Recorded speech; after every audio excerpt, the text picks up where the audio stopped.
हाटी समिति राजगढ़ ने आज प्रेस वार्ता आयोजित की, जिसमें विभिन्न मुद्दों को लेकर अपना पक्ष रखा।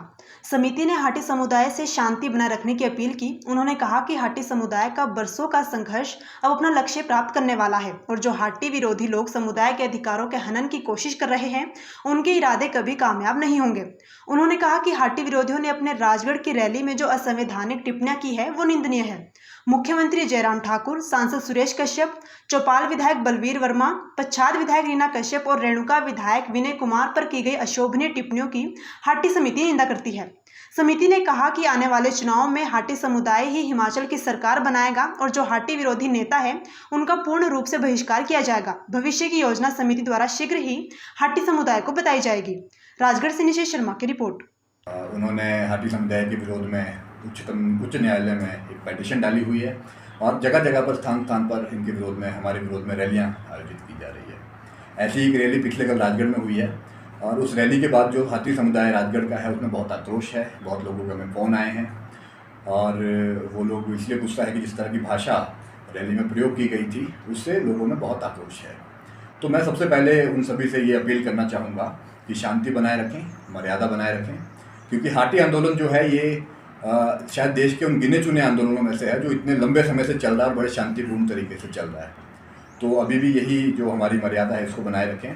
हमारे साथ हाटी समिति राजगढ़ के अध्यक्ष जयप्रकाश चौहान जी हैं, केंद्रीय हाटी समिति के उपाध्यक्ष श्री वेद प्रकाश जी हैं, हमारे साथ हाटी समिति राजगढ़ के अन्य पदाधिकारी हैं, श्री हरदेव भारद्वाज जी हैं, श्री रतन हाबी जी हैं, श्री रविदत्त भारद्वाज जी हैं, हमारे साथ श्री अनुज ठाकुर जी हैं, श्री अरविंद जी हैं जो व्यापार मंडल राजगढ़ के प्रधान भी हैं, हमारे साथ श्री रजनीश जी हैं, विक्रम जी हैं और लकी है, ज्ञानी भाई हैं, हमारे साथ श्री राजेंद्र ठाकुर जी भी हैं। और हम सभी यहाँ पर एक संदेश हाटी समिति राजगढ़ की ओर से पूरे राजगढ़ के हाटी समुदाय को देने के लिए आए हैं।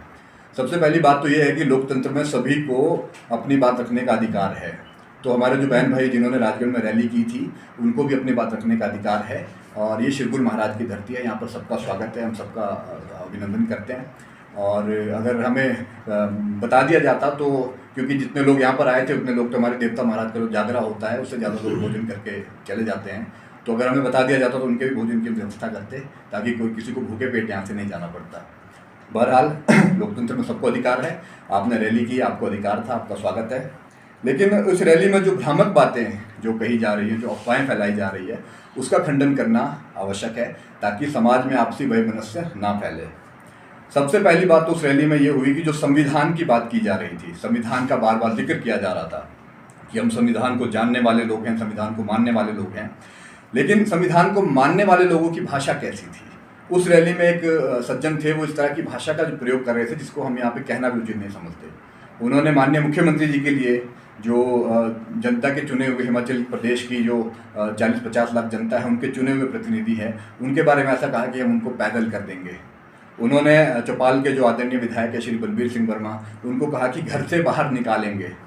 उन्होंने हमारी जो स्थानीय विधायक है श्रीमती रीना कश्यप जी, उनके बारे में उनको इस तरह से संबोधन कर रहे थे जैसे वो कोई जनप्रतिनिधि ना हो, कोई साधारण व्यक्ति हो।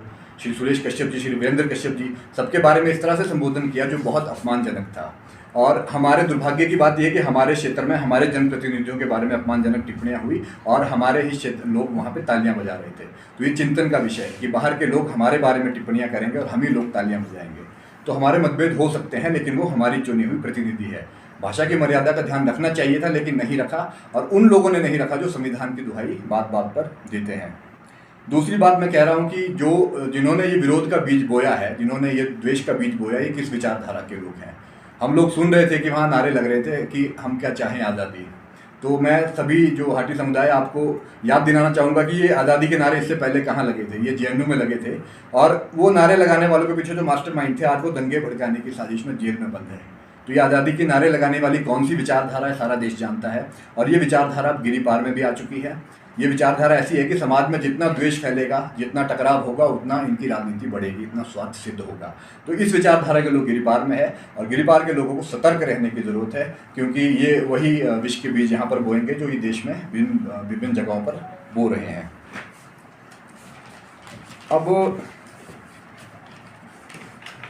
मसला, अब जो बात, सबसे बड़ी बात जो है हर रैली में की जाती है और पिछले कल भी यहाँ पर की गई, वो बात थी पात्रता की। ये कह रहे हैं कि क्या हाटी समुदाय जनजातीय दर्जे देने का पात्र है या नहीं है। तो मैं सबसे पहले ये बात कहना चाहूँगा कि आपको लगता है कि ये समुदाय पात्र नहीं है। मुझे लगता है कि पात्रता है, लेकिन ना आपकी बात मानी जाएगी ना मेरी बात मानी जाएगी। इसके लिए संवैधानिक संस्थाएं बनी हुई हैं और संवैधानिक संस्थाओं ने अपनी जो सर्वे किया है उसकी जो प्रक्रिया है उसके बाद उन्होंने कहा है कि ये पात्र है, ये एलिजिबल है। तो आप संविधान की दुहाई देते हैं, संविधान का सम्मान करते हैं, संविधान के सम्मान करने का दावा करते हैं, लेकिन संवैधानिक संस्थाओं ने जो रिपोर्ट दी है उसको आप खारिज करते हैं। तो मैं ये पूछना चाहता हूँ कि दोगला मापदंड क्यों है? क्योंकि आपके विचार अलग हो सकते हैं, मेरे विचार अलग हो सकते हैं, लेकिन लोकतंत्र में संवैधानिक संस्थाएं इसीलिए बनी है कि वो सर्वे करे, वो तय करे कि कौन एलिजिबल है, कौन एलिजिबल नहीं है। तो सबसे बड़ी बात तो ये है कि 1979 में जो ट्राइबल कमीशन है, एक और संवैधानिक संस्था है, उसने इस गिरिपार क्षेत्र को जनजातीय दर्जा देने का पात्र माना था। तो ये पात्रता तो उस समय तय हो चुकी थी, अब सिर्फ इसका इम्प्लीमेंटेशन करना बाकी है। और हम जो मांग सरकार से कर रहे हैं वो यही इम्प्लीमेंटेशन कर रहे हैं। ये संवैधानिक संस्था है, इसकी पात्रता इसने जब तय की है तो उसे चुनौती नहीं दी जा सकती। ये बड़ी सीधी सी बात, बड़ी साधारण सी बात किसी के समझ में अभी तक नहीं आ रही, तो ये बड़ी आश्चर्य की बात है। दूसरा जो भ्रम फैलाया जा रहा है वो ये है कि इससे पहले जो रिपोर्ट हमारी गई थी आरजीआई के पास, उसको आरजीआई ने रिजेक्ट कर दिया 3 बार। ये सबसे बड़ा भ्रम है, क्योंकि आरजीआई ने उस रिपोर्ट में क्वेरीज लगा के भेजी थी, या हम कहें कि कमेंट करके भेजा था। तो क्वेरी और रिजेक्शन में एक बुनियादी फर्क है, जिसको एक मामूली पढ़ा लिखा आदमी भी समझ जाता है, लेकिन अफवाहें फैलाई जा रही है इस तरह की कि आरजीआई ने पहले रिपोर्ट रिजेक्ट कर दी थी। तो उसमें क्वेरी लगा के भेजी गई थी, जिसका निराकरण बाद में कर दिया गया था।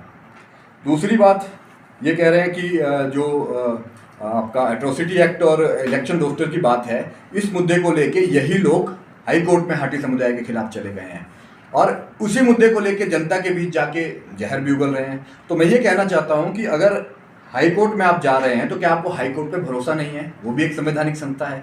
अगर आपको हाई कोर्ट पे भरोसा है तो फिर वही बातें आप जनता के बीच क्यों जा रहे हैं? क्या इसे हाई कोर्ट की अवमानना ना माना जाए? तो हमारे पास इस मुद्दे को लेके भी इसकी भी असलियत है, लेकिन चूंकि मामला हाईकोर्ट में विचाराधीन है तो इसको जनता के बीच में बात करने का अर्थ यही है कि आप हाईकोर्ट पे भरोसा नहीं करते, आप संवैधानिक संस्था पे भरोसा नहीं करते। अगर आप भरोसा करते तो आप हाईकोर्ट के निर्णय का प्रतीक्षा करते। तो ये भी, इससे भी जो ये लोग हैं ये बेनकाब होते हैं। दूसरा, EWS और OBC की चिंता की बार बार करते हैं कि हमको OBC की चिंता है, EWS की चिंता है, गरीब जो सवर्ण है उनकी चिंता है। तो मैं बड़ी विनम्रता से कहना चाहूँगा कि गरीब सवर्ण की आप कितनी चिंता करते हैं ये तो हम सब जानते हैं, क्योंकि आप वो फ़ोन कॉल बड़ा वायरल हुआ था जिसमें वो ब्राह्मणों और राजपूतों को हम जूते मारेंगे इस तरह की बात की जा रही थी। तो ये गरीब सवर्णों की चिंता का ढोंग आप छोड़ दीजिए, हमारी चिंता हम खुद कर लेंगे। ये एक और बात मैं कहना चाह रहा था। और दूसरा जो है, आप JBT या UPSC का जो आप अगर कट ऑफ लिस्ट देखेंगे तो सबसे कम कट ऑफ जाती है वो ST की जाती है। यानी कि जनजातीय क्षेत्र घोषित होने के बाद जो है, अगर UPSC का फॉर्म, IAS का फॉर्म कोई भर रहा है, वो चाहे SC समाज से हो, OBC से हो या फिर आर्थिक रूप से पिछड़ा व्यक्ति हो, वो फिर भी अपने कॉलम में ST ही भरेगा, क्योंकि ST भरने से उसको सबसे ज़्यादा लाभ है। आप JBT का परिणाम देखिए, UPSC का परिणाम देखिए, जो प्रीलिम्स का एग्जाम है उसमें सबसे कम कट ऑफ जो जाती है वो शेड्यूल ट्राइब की जाती है। तो ये जो भ्रम फैला रहे हैं, ये जो है आपने SC समुदाय के लोगों को भी भ्रमित किया हुआ है, बाकी सबको भ्रमित करने का भी प्रयास कर रहे हैं। तो ये भी एक निराधार अफवाह उड़ाई जा रही है। उसके बाद एक और अफवाह उड़ाई गई कि गिरिपार की कुछ जातियों को जो है इसका बेनिफिट मिलेगा, कुछ जातियों को नहीं मिलेगा। और ये तो आप किसी भी विशेषज्ञ से पूछो आपको बता देगा कि जितने भी ओरिजिनल इनहेबिटेंट है शेड्यूल एरिया घोषित होने के बाद, जितने भी इसके मूल निवासी यहाँ के हैं, सबको जनजातीय दर्जे का लाभ मिलने वाला है। तो इस अफवाह, ये भी एक अफवाह आप उड़ा रहे हैं, हालांकि आप पे विश्वास कोई नहीं करता, पर ये अफवाहें भी उड़ाई जा रही हैं। क्योंकि शेड्यूल एरिया, अगर किसी क्षेत्र में शेड्यूल ट्राइब की आबादी 50% से ज़्यादा है तो वो शेड्यूल एरिया घोषित कर दिया जाता है। तो अब प्रश्न ये उठता है कि जितने भी आंकड़े ये लोग दे रहे हैं, अगर ये आंकड़े अफवाह है, फर्जी है, तो फिर आखिर ये इन रैलियों का मकसद क्या है? तो मैं, जो हाटी समुदाय है, चाहे वो किसी भी जाति का, मैं आपको बताना चाहता हूँ कि मकसद ये है कि आप भीड़ जुटा रहे हैं और आप प्रयास ये कर रहे हैं कि हम तो भाई इतने प्रतिशत है और हमारे हिसाब से काम होना चाहिए। एक तरह से ब्लैकमेलिंग ये हो रही है। और जो भाषा में देख रहा था वक्ताओं की और जो बॉडी लैंग्वेज में देख रहा था, उसमें आप यही कहना चाह रहे हैं कि हम इतने % है और हमारे हिसाब से काम होना चाहिए। तो मैं बड़ी विनम्रता से एक बात कहना चाहूँगा, जो अनुसूचित जाति के भी बहन भाई है, ट्रांसगिरी के रहने वाले, कि अगर आप ये बरगद बरगला के अगर 30% जो अनुसूचित जाति की आबादी है और उनमें से भी जिस वर्ग को सबसे ज़्यादा बरगलाया जा रहा है 18% उसकी संख्या है, तो अगर आप 18% को पोलराइज कर दोगे तो क्या बाकी का 78% काउंटर पोलराइज नहीं होगा? क्या वहाँ पर विपरीत ध्रुवीकरण नहीं होगा? और अगर ध्रुवीकरण होगा तो क्या वो समाज के लिए अच्छा होगा या बुरा होगा? तो ये ध्रुवीकरण की राजनीति जो है ये कभी भी किसी भी समाज के लिए, किसी भी वर्ग के लिए अच्छी नहीं होती। तो ये लोग जो समाज में खाई पैदा करने का प्रयास कर रहे हैं, इनसे दूर रहिए, इनकी मानसिकता को समझिए। ये एक मेरी अपील सभी हाटी समुदाय के बहनों भाइयों से है।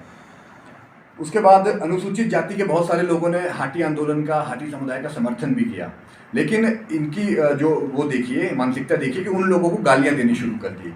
यहाँ पर श्री जगदीश चंद्र वर्मा जी, श्री शुक्लू राम जी, श्री इंद्र सिंह जी, ये कुछ ऐसे लोग हैं जिन्होंने खुलेआम सोशल मीडिया में आके हाटी आंदोलन का समर्थन किया, लेकिन इन लोगों को भी बद्दी बद्दी गालियाँ दी गई और जो है बद्दे बद्दे इन पर आरोप लगाए गए। तो मैं पूछना चाहता हूँ, क्या जो डॉक्टर भीमराव अम्बेडकर का संविधान है क्या इन लोगों के लिए नहीं था?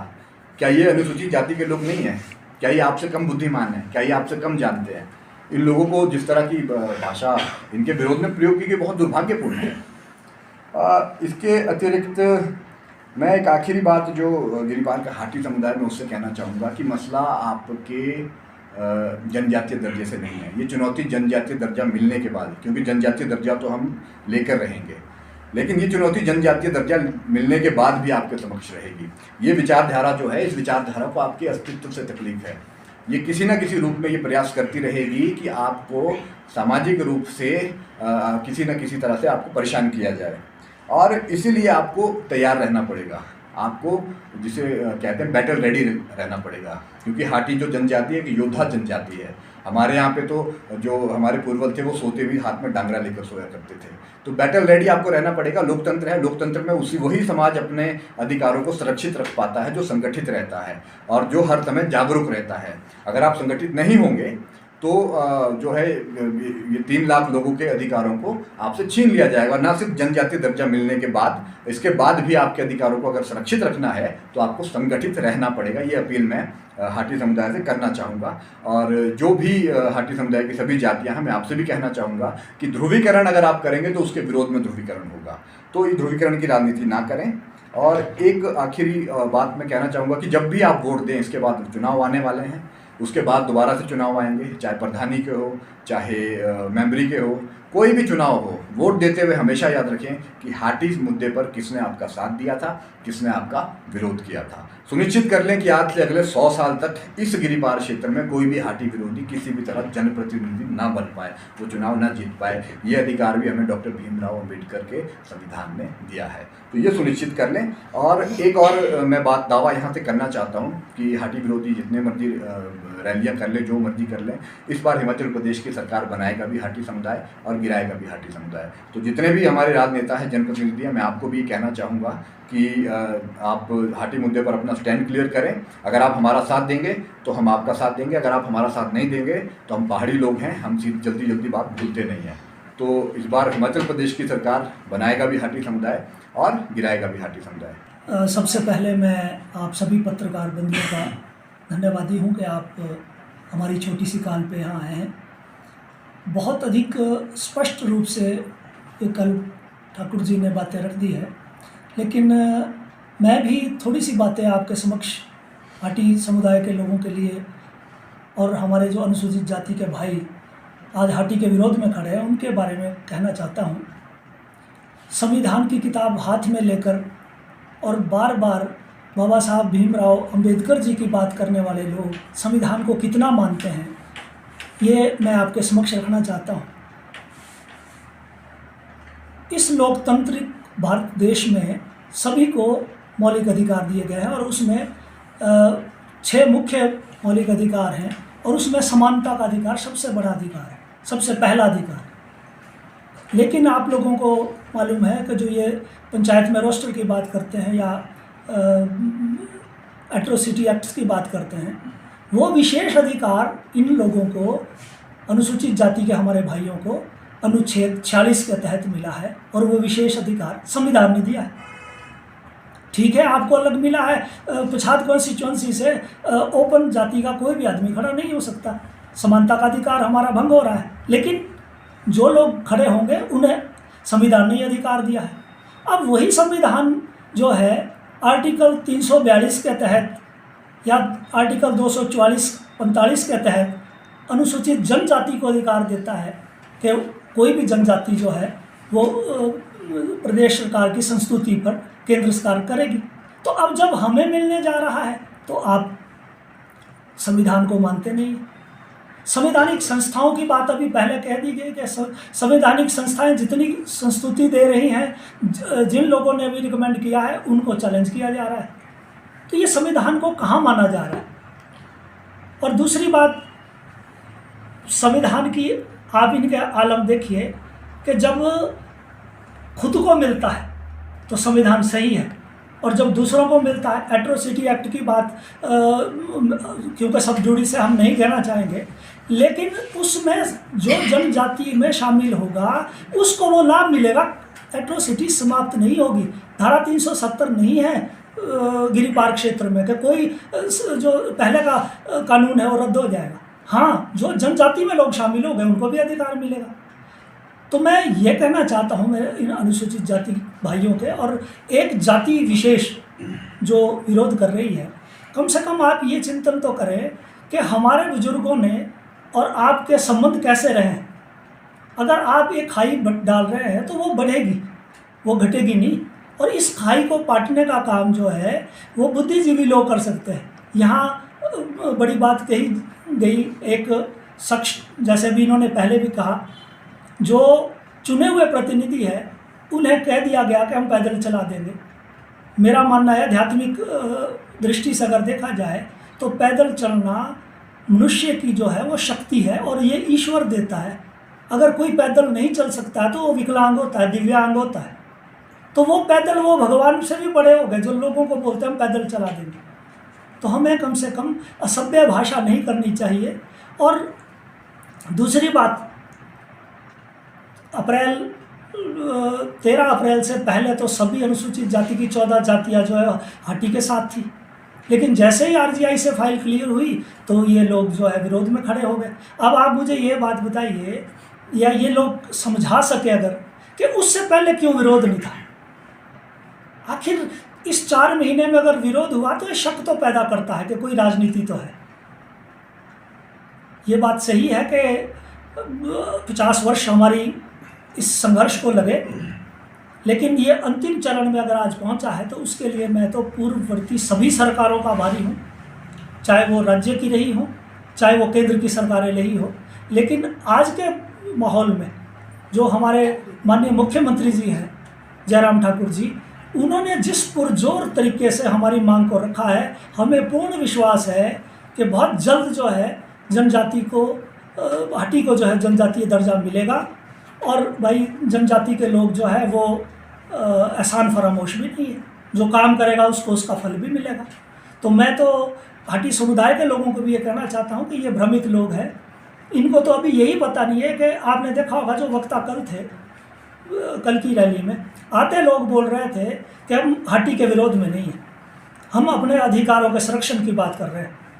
लेकिन आधे लोग जो है वो हाटी को ही चैलेंज कर रहे हैं, नकली हाटी, फर्जी हाटी नहीं चलेंगे नारे तक लगाए गए। तो कभी पहले खुद तो तय कर लें आप हाटी के विरोध में हैं या आप अपने जो अधिकार है उसके पक्ष में हैं। तो इसलिए मैं तो हाटी समुदाय के युवा साथियों, वाकई में जैसे कहा कि बहुत आक्रोश है, उनसे यही निवेदन करूंगा, उनसे आग्रह करूंगा कि आप संयम बनाएं के रखें। और 10-15 दिन की बात है, खुशखबरी आपको मिलेगी और एक दिवाली हम आप सब लोग दिवाली से पहले मनाएंगे। और ये भी अपने ही भाई हैं, अगर ये भी अकल कर लें, समझ लें कि इनको बाहर के लोग जो है भ्रमित कर रहे हैं तो बेहतर होगा। धन्यवाद। आज विशेष रूप से जो ये पत्रकार वार्ता हो रही है, ये इसमें एक बहुत महत्वपूर्ण विषय है जिसने कि हमारे जो हाटी संस्कृति है, हम हाटी का यहाँ का जो कल्चर है हमारा, उसको ठेस पहुँचाने की कोशिश की है। आपने देखा होगा पिछले लगभग अप्रैल के बाद जो है हमारे जो अनुसूचित जाति के भाई हैं उन्होंने शिलाई में, रोना आपके सगड़ा में और कल जो राजगढ़ में ये सम्मेलन का आयोजन किया, मैं इसको बहुत दुर्भाग्यपूर्ण समझता हूँ। और ये समझता हूँ कि हमारी जो हाटी संस्कृति है उसमें हम लोग जो है बंधन में बंधे हुए होते हैं। हमारी देवभूमि है, यहाँ पर हम देवी देवताओं से जुड़े हुए हैं और जितनी भी जातियाँ यहाँ रहती है हम किसी विशेष देवी देवता के साथ बंधन में बंधे हुए होते हैं। और दुख इस बात का है कि अप्रैल से पहले हम सब लोग इकट्ठे थे और सब बढ़ चढ़कर जो है हाटी आंदोलन का समर्थन कर रहे थे। तो अब मुझे ये समझ नहीं आया कि अप्रैल के बाद ऐसा क्या हो गया कि भाई कुछ हमारे अनुसूचित जाति के लोग जो इसके विरोध में खड़े हो गए। और हमारे यहाँ एक प्रथा है कि भाई अगर कोई गलतफहमी होती है, अगर कोई किसी को तकलीफ़ होती है तो हम बनिस्बत इसके कि हम कोर्ट में जाएं या हम कहाँ बाहर सरकार से मांग करें, हमारे एक प्रथा है कि यहाँ हमारे आपसी पंचायतें होती है, आपसी कुंडलियाँ होती है। तो क्या ही सुंदर होता जिस तरह से ये अप्रैल तक अनुसूचित जाति के भाई हमारे साथ कंधे से कंधा मिलाकर खड़े थे। अगर इनको कोई शंका थी तो हमारे केंद्रीय हाटी समिति बनी हुई है, हर ब्लॉक में हमारी समितियाँ बनी हुई है। काश वो लोग हमें अपनी समस्याएं बताते तो हम भी उनके साथ उनका सहयोग करते भी आपको हमारे से ये प्रॉब्लम है। दूसरी बात ये है कि हाटी जो समुदाय है वो संविधान को मानता है और संविधान पर हमें पूरा भरोसा है और संविधान के अंतर्गत ही हम जो है अपना आंदोलन चलाए हुए हैं। इसमें ना कोई दबाव है ना इसमें कोई, और हम बड़े संयम से पिछले 50-60 सालों से इस आंदोलन को चलाए हुए हैं। तो संविधान अगर हमें अधिकार देता है, जैसा कि किन्नौर में दिया गया है अनुसूचित जाति का दर्जा, जनजाति का दर्जा, लाहौल स्पीति में दिया गया है, भरमौर वहाँ पांगी में दिया गया है और हमारे साथ लगते जौनसार बाबर में दिया गया है। तो अगर इसी तरह का दर्जा संविधान के अंतर्गत एक नियम के अंतर्गत हमें मिलता है तो किसी को क्या तकलीफ हो सकती है। और क्या वो ये समझते हैं कि जो जौनसार बाबर का दर्जा है वो अलग संविधान से मिला है और जो हमारे को गिरिपार के लोगों को संविधान का दर्जा मिलेगा वो कोई अलग संविधान से मिलेगा। इस बात का जो है मैं उनसे ये बताना चाहता हूँ कि हमारा संविधान एक है और हम अगर लड़ रहे हैं तो उसी संविधान के अंतर्गत हम अपना अधिकार मांग रहे हैं। और हमारे यहाँ हर जाति का एक दूसरे के साथ संबंध है, हर जाति के लिए अलग अलग वो बंधन बने हुए, चाहे वो देव परंपरा हो चाहे गांव की परंपरा हो। अगर देव परंपरा भी है उसके साथ भी सभी जातियों को जो है उसमें बांधा गया है, कोई ना कोई ड्यूटी उनको दी गई है। चाहे हमारा गांव का कोई मसला है उसमें भी सभी जातियों के लोग जो है। परंतु मुझे दुख इस बात का होता है कि हाटी जो गिरिपार का क्षेत्र है वहाँ का कोई भी नेता जो है कल अपनी बात तकलीफ की बात नहीं रख सका। बाहर के लोगों ने जो है उन लोगों को बरगलाया और जिनको हमारी संस्कृति के बारे में पता ही नहीं है ऐसे लोग वहाँ पर जो है मंच पर अपना पक्ष रख रहे थे। तो मुझे खुशी होती कि अगर यहाँ का गिरिवार का कोई यहाँ का नेता जो है अपने रखता कि हमें ये तकलीफ है और ये हम संविधान से बाहर जा रहे हैं, हाटी को दर्जा मिल रहा है, तो मुझे बहुत खुशी होती। और उसके बावजूद भी हमारा जो दूसरा समुदाय है, हमारी 14 जातियाँ यहाँ पर है, तो मैं उन सभी से आग्रह करना चाहता हूँ, विशेषकर युवा वर्ग से, कि संयम से काम लें, 10-12 दिन रुक जाएं और उसके बाद जो भी परिस्थिति होगी हम आपको बताएंगे। जिस तरह के निर्देश हमें केंद्रीय हाटी समिति से मिलेंगे, हमारे जो प्रबुद्ध जन हैं, हमारे जो थिंक टैंक हैं, जो निर्देश वहाँ से हमको प्राप्त होंगे उसके मुताबिक हम अगली कार्रवाई करेंगे। तो मेरा सभी से और जो दलित भाई हैं उनसे विशेष आग्रह है कि हमने इकट्ठे हम रहते आए हैं, सदियों से रहते आए हैं और आज हम उस स्थिति में पहुँचे हैं कि भाई हम इकट्ठे खाते पीते हैं, इकट्ठे बातचीत करते हैं और हम अपनी समस्याएं जो आपस में हल करते हैं। तो उस परंपरा को कायम रखते हुए आपस में प्रेम भाव से रहें और सौहार्द बनाए रखें। जो हमारे बुजुर्गों ने आज इस प्रेम भाव को बनाए रखा है। हमारे गांव में हम दलितों को जो है अपने रिश्तों से बुलाते हैं, कोई तू तड़ाक से नहीं बुलाते, भाई बहन से बुलाते हैं, ताया ताई से बुलाते हैं। तो अगर उस सौहार्द को बनाए रखना चाहते हैं तो कृपया संयम रखें। हमारे दूसरे लोग जो है दूसरी जाति की वो भी रखें और जो हमारे अनुसूचित जाति के लोग उनसे भी हम यही प्रार्थना करेंगे। हाटी समिति राजगढ़ की ओर से नौजवानों से विशेषकर ये आग्रह करूँगा मैं विशेषकर कि आपसी प्रेम, आपसी सौहार्द बना के रखें हमारे को ये दर्जा मिल जाए, जनजाति का दर्जा, तो हम सब मिल बैठ के, अगर किसी को कोई तकलीफ भी होगी तो हम मिल बैठ के उसका हल निकालेंगे।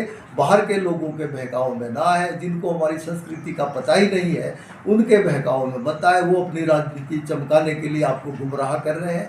और जो गरीब दलित लोग हैं, गाँव में रहते हैं, आपस में भाईचारे से रहते, किसी के खेत पर काम करते हैं, किसी की घासनियों पर काम करते हैं, दिहाड़ी मजदूरी कमाते हैं, उन लोगों को, इन लोगों के जो ये तथाकथित दलित नेता है, जो जिस रास्ते पर वो ले जाना चाहते हैं, इससे हमारा जहाँ उनका रोजगार खत्म हो जाएगा, वहीं पर हमारा आपसी भाईचारा प्रेम जो है वो खत्म हो जाएगा। तो मेरा सभी से आग्रह, नौजवानों से विशेषकर आग्रह है कि संयम रखें। थोड़े दिन की बात है, उसके बाद मिलजुल के हम सब अपनी समस्याओं का हल निकालेंगे। और हम पूरा विश्वास है, हम देवभूमि के लोग हैं, देवताओं पर विश्वास करते हैं। हमारे देवता लोग, हमारी देव शक्तियाँ हमारा सहयोग करेंगी और हमें सद्मार्ग दिखाएंगी। धन्यवाद।